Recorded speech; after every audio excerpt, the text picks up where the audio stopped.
Estamos ya con nuestro primer invitado, le damos la bienvenida, porque uno de los temas también que se ha hablado es la crisis de salud que ha estado inmerso el Ecuador, un tema que se viene arrastrando durante décadas y que lamentablemente pues no ha hecho que empeorarse la situación.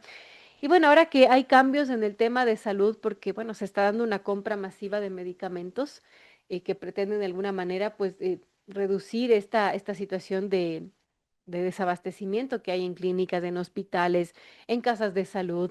Y bueno, uno de los cambios más importantes que se han dado en estos últimos días ha sido la designación de la vicepresidenta de la República, de María José Pinto, a cargo de un ministerio. Esto es algo inédito y además un ministerio que, bueno, tiene sus complejidades. Ya hay varios ministros de salud que han pasado por esa cartera de Estado, lamentablemente, bueno, sin pena ni gloria, como decía mi compañero Andrés, sin hacer mucha gestión o con algunos temas complicados. Eh, y bueno, ¿qué pasa con la salud? ¿Por qué no se llega a tener una estabilidad? ¿Por qué no hay abastecimiento de medicinas? ¿Por qué los hospitales están como están? ¿Qué es lo que pasa en el sistema de salud? Damos la bienvenida al doctor Marcelo Aguilar, él es médico epidemiólogo y justamente vamos a hablar sobre esto, la crisis en la salud pública, qué es lo que se tiene que hacer, qué está pasando y cómo vemos también la designación de una vicepresidenta de la República a cargo de una cartera de Estado que, bueno, no sabemos si es algo temporal, se esperaría que sí, porque María José Pinto no es una experta en temas de salud pública, pero bueno, está allí y lo que ha dicho es que anuncia una auditoría para ver cómo está el sistema, lo cual ha sido pues cuestionado por muchos expertos que dicen ya no es momento de hacer informes o auditorías o ver cuál es la situación, que es algo que ya debería conocerse porque están 2 años en el gobierno, sino que ya debería tener acciones. ¿Qué acciones deberían tomarse? Bienvenido, doctor Marcelo Aguilar, y gracias por acompañarnos. Verónica, buenos días. Andrés, mucho Andrés, gusto. encantado. Primero hagamos una panorámica de cómo está la salud en el Ecuador. Muy rápidamente, el Ecuador enfrenta una de las situaciones sanitarias más dramáticas de los últimos años. Yo diría que es comparable a la crisis de salud pública que se dio después del año 98, en que hubo la convergencia de la quiebra bancaria y el fenómeno del niño. Los dos fueron fenómenos eh, macro y un Así es. fenómeno natural, digamos así, que produjo una crisis tremenda en el país. Hoy es peor que eso. La situación es mucho peor sumado a la violencia. El perfil epidemiológico del Ecuador se caracteriza este momento por rebrote de enfermedades que ya estaban bajo control o que tuvieron altos Wow. niveles de control anteriormente. En los 2 años del presidente, de la gestión del presidente Noboa, vamos, pues podemos indicar la epidemia de dengue más grande de los últimos 40 años. 61.000 casos en el año 24.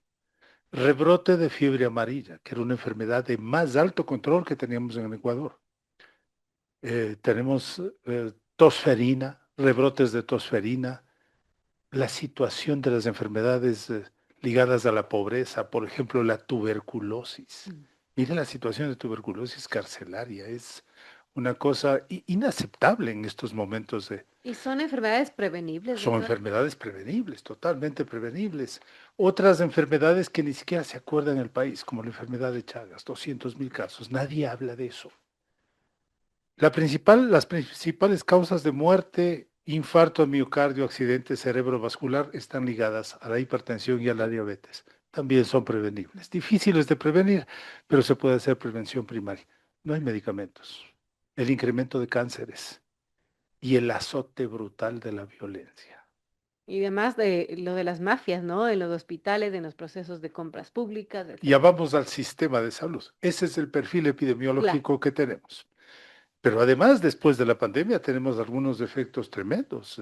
Las infecciones por el SARS-CoV-2 después de la pandemia más o menos causaron trastornos duraderos y trastornos de salud mental en casi 30% de personas que se infectaron. Wow. También tenemos un problema de salud mental. El sistema de salud en abandono. 2 años del gobierno del presidente Noboa, no hubo un plan de salud. El primer ministro, el doctor Encalada, un oncólogo, fue encargado de enfrentar el fenómeno del niño que venía del año 23 al año 24, desmontó todo el programa que tenía más o menos 20 millones de inversión, no se hizo nada, absolutamente nada. Eh, Luego, cinco ministros, más o menos la curva de aprendizaje en el Ministerio de Salud se calcula 6 meses para poder hacer las cosas O seis razonablemente. ministros, ¿qué curva van a tener en No, dos no años? tuvieron tiempo de hacer absolutamente nada. Pero el principal determinante de la crisis de salud pública es el desfinanciamiento, la falta de agenda pública y el recorte presupuestario que ha tenido el ministerio. En el año 2024 le quitaron 1.500 millones de los 3.400 programados. Entonces, de ese modo, lo que estamos viendo como crisis de salud es producto de la falta de política pública en el sector, de la falta de financiamiento, además de la incompetencia con la que se ha manejado el sector. Ese es el panorama en el que estamos. Un panorama realmente terrible. ¿Y ahora qué pasa con la estructura del sistema de salud, con los cambios que también se podrían dar o están sobre la mesa? Por ejemplo, que el hecho de que se administre los hospitales del IES al Ministerio de Salud es algo que se ha dicho, o qué cambios se podrían dar. Son cosas que no tienen el menor sentido. Pasar la atención de salud del IES al Ministerio de Salud no tiene el menor sentido. No, es gente, el problema es que no conocen el país, no conocen cómo funcionan las cosas. El sistema de salud ha venido debilitándose sistemáticamente en los últimos 3 gobiernos. La pandemia le dio un golpe muy serio, muy importante, y se necesitaba una inversión mucho mayor después de la pandemia para enfrentar esto, la emergencia de Ujú. enfermedades transmisibles, el aumento de enfermedades crónicas, la emergencia de problemas de salud mental en dimensiones epidémicas. Se necesitaba una inversión mucho mayor, pero se necesitaba un alto nivel de competencia para que el sistema funcione. Claro. En el Ecuador tenemos un sistema fragmentado, parte en el sistema eh, público, en el sistema que atiende el Ministerio de Salud, el IES, el ISPOR, que es el seguro de la policía, el ISFA y la red complementaria que está formada por los privados. Si esto se articula de forma razonable, tenemos una estructura con la que el país puede ser atendido de forma decente, diría decente. Pero hay que tener la claridad primero del financiamiento. La Constitución, guste o no guste, manda que el 4.4% del Producto Interno Bruto debe ser invertido en salud con un incremento anual, porque aumenta la población de adultos mayores que también presiona por mayor cantidad de recursos. Claro. Primer tema, el tema de salud no es una dádiva, no es un favor, es un derecho de los ecuatorianos consagrado constitucionalmente. Entonces, hay algunos elementos que sí se pueden hacer desde el gobierno. Espero que en estos 2 años y con el desastre que han causado, porque tienen que hacerse cargo de lo que han causado, pues hay algunas cosas que hacer. Primero, garantizar el presupuesto de la salud. Segundo, tener un plan de urgencia. Aquí no podemos estar haciendo auditorías, no podemos estar mirando qué es lo que ha pasado. Ya sabemos lo que ha pasado y hay información suficiente. También hay el Plan Decenal de Salud que fue desarrollado en el gobierno anterior y es una orientación para fortalecer el sistema de salud. Ya está hecho. Se pueden tomar algunos de esos Ujú. elementos y trabajar en ese sentido. ¿Cuáles son las urgencias mayores que atender? Primero, las enfermedades catastróficas. Si no hay dinero para atender diálisis renales, Claro. insuficientes respiratorios, Se muere la insuficientes, gente. la gente se muere. De hecho, están muriendo por falta de atención médica. Esa es la primera línea. Claro. Luego, los medicamentos urgentes. Yo he estado viendo estos días con mis colegas de los hospitales, varones saludables de 40 a 45 años que se mueren porque no tienen para comprar un antibiótico que vale 10, $12. Eso es inaudito, eso es inconcebible. Medicamentos. ¿Cómo superar la escasez de los medicamentos? Nombraron un Comité Nacional de Salud Pública presidido por la señora vicepresidenta, pero desde ahí hasta que tengan los primeros medicamentos van a demorar 6 meses, porque están intentando hacer por la vía normal. Hay otras vías por las que se puede abastecer.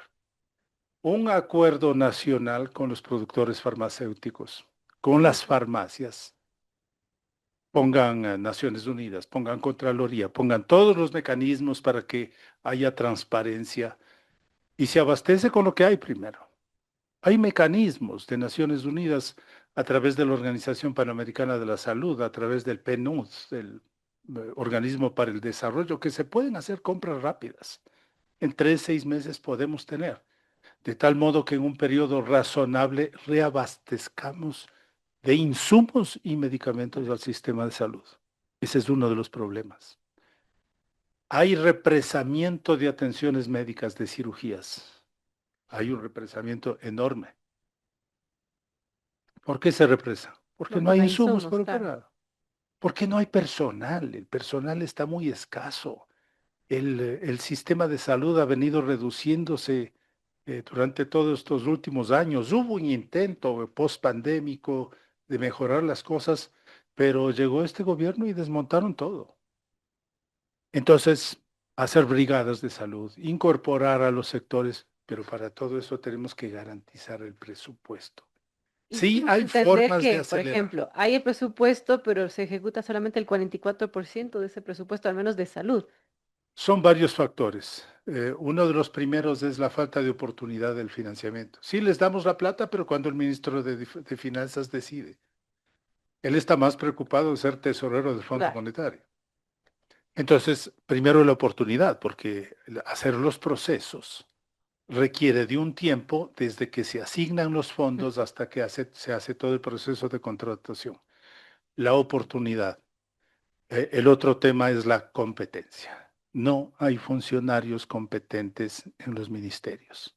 Los propios ministros de salud que han llegado son personas que no cumplían perfiles de conocimiento de salud pública, de epidemiología, de gerencia de salud, en fin, o de propia administración pública, no cumplían los perfiles. No tienen personas competentes para enfrentar y para llevar este tipo de cosas.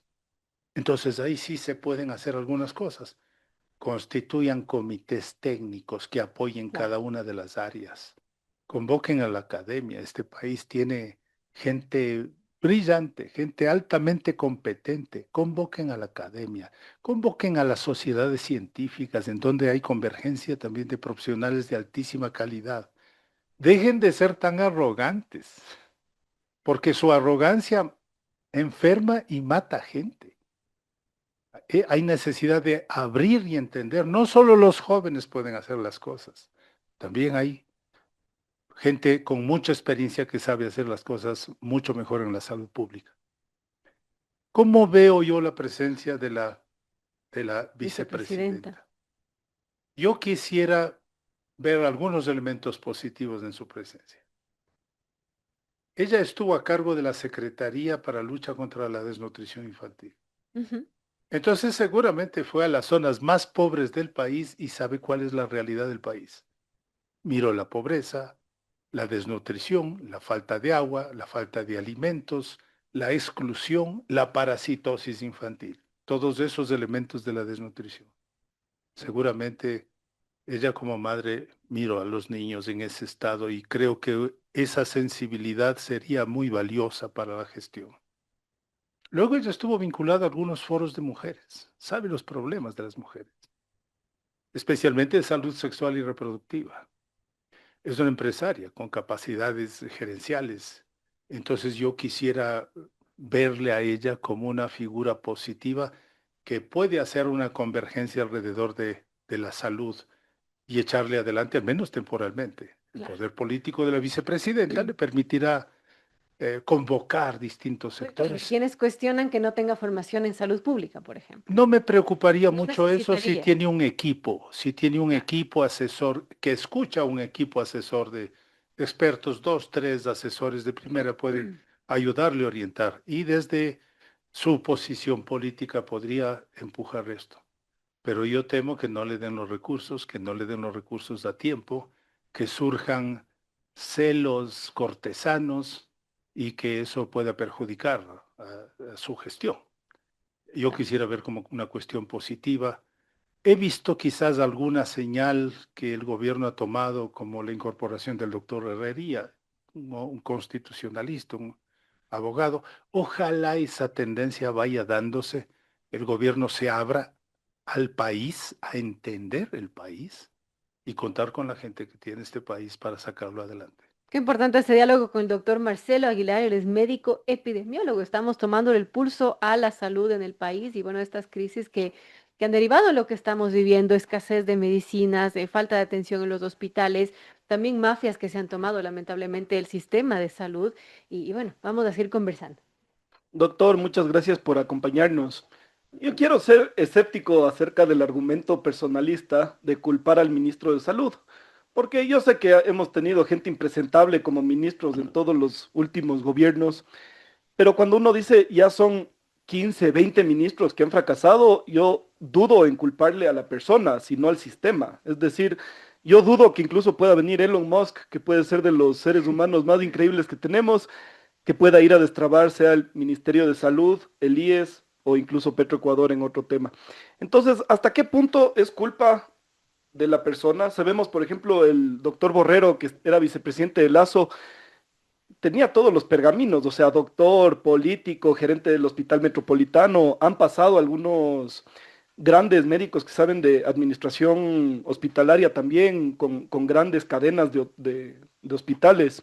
Entonces, ¿cuáles son los problemas sistémicos que impiden a un gran administrador público o un ministro que les vaya bien? Es fundamentalmente la decisión política de un gobierno. Eh, la gestión en salud depende de todo un complejísimo ecosistema que se llama los determinantes históricos de la salud. La salud está determinada por la calidad de vida, por la calidad de alimentación, de vivienda, el acceso al trabajo, el acceso a agua, el acceso a alimentos, las condiciones de convivencia social, todo eso determina la salud. Entonces, son varios elementos. Ese es uno de los elementos fundamentales, pero la gestión pública de lo que depende un sistema de salud va a depender primero que esté en la agenda política de un gobierno, que haya una intencionalidad clara de cumplir con los mandatos constitucionales y legales que Del emite el país, presupuesto. del presupuesto, de cómo hacer la salud, de cómo manejar el sistema de salud, de cómo manejar el modelo de atención primaria de salud y comunitario, que es la filosofía, el principio técnico operativo de cómo debe operar el sistema en distintos niveles. Eso ni siquiera se ha entendido en los últimos 2 años, ni siquiera hay una aproximación a mirar ese tipo de cosas. Entonces, un ministro de salud es apenas un ejecutor de una política mucho más amplia, de una política de Estado primero, luego de una política de gobierno que garantice al menos algunos elementos: el presupuesto para la salud, el presupuesto oportuno, las garantías para que la ejecución, para que las compras, para que la administración, toda la gobernanza del sistema se cumplan de forma adecuada. La violencia es un elemento emergente en los últimos años en el Ecuador y la violencia hoy afecta también al sistema de salud de varias formas. Primero, las mafias enquistadas en el sistema, que tienen que ser manejadas desde la inteligencia. Luego, la violencia impacta porque muchas poblaciones no pueden llegar al sistema de salud. Y porque muchas acciones de salud pública, como la vacunación periférica, por ejemplo, no puede llegar a ciertas zonas porque son violentas. Entonces, la violencia tiene que ser entendida ahora como un elemento en la gestión de salud. Entonces es el Estado, es el gobierno, es la política del gobierno, pero cuando nos enfrentamos, como en estos últimos 2 años, a una visión negligente frente a la situación de salud, a una postura de poner a cualquier persona incompetente y una falta de orientación en el sistema de salud, vemos los resultados que tenemos ahora. Doctor, y en ese mismo sentido, yo quiero conversar con usted acerca del hecho de que el doctor Borrero, cuando asumió las funciones más o menos parecidas a la que se les ha dado a María José Pinto ahora, él decía que iba a cambiar el sistema, por ejemplo, del tema de las farmacias. Él decía que el IES y el Ministerio de Salud, que es algo parecido a lo que usted plantea. Es decir, él decía, ¿por qué las privadas no hacen un convenio y tú vas a cualquier farmacia y después se le paga? Ahí hay un problema de incentivo económico, porque a la final las farmacias no van a vender al mismo precio que le venden al consumidor final. Entonces, eso se intentó hacer y nunca cuajó tampoco. Y ahora el presidente Noboa tiene la idea de hacer algunas cosas. La primera, utilizar al máximo los recursos internos del Ministerio de Salud. Entonces, él habla mucho de las derivaciones y de que la generación de turnos, existen mafias que prefieren enviarle, por ejemplo, a tomarse una tomografía cuando el tomógrafo del hospital público tal vez no está utilizándose.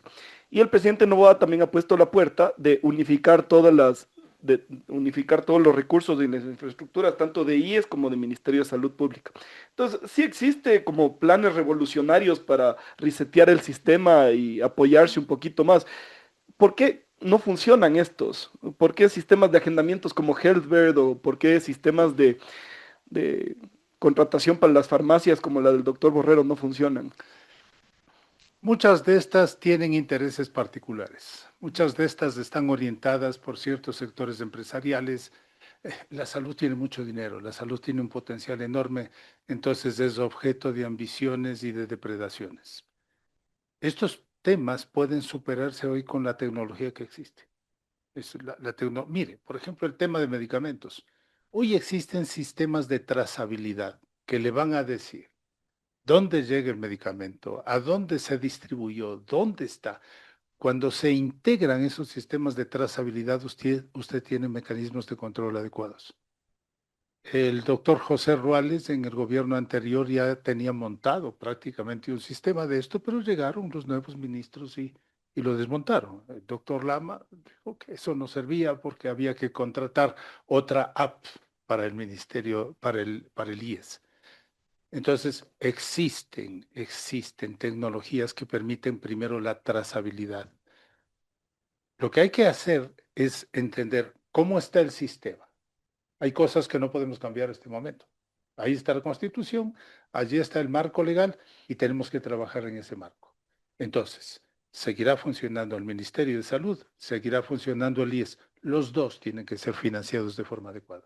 Los dos tienen que ser gerenciados de forma adecuada. No hay ninguna contradicción entre los dos.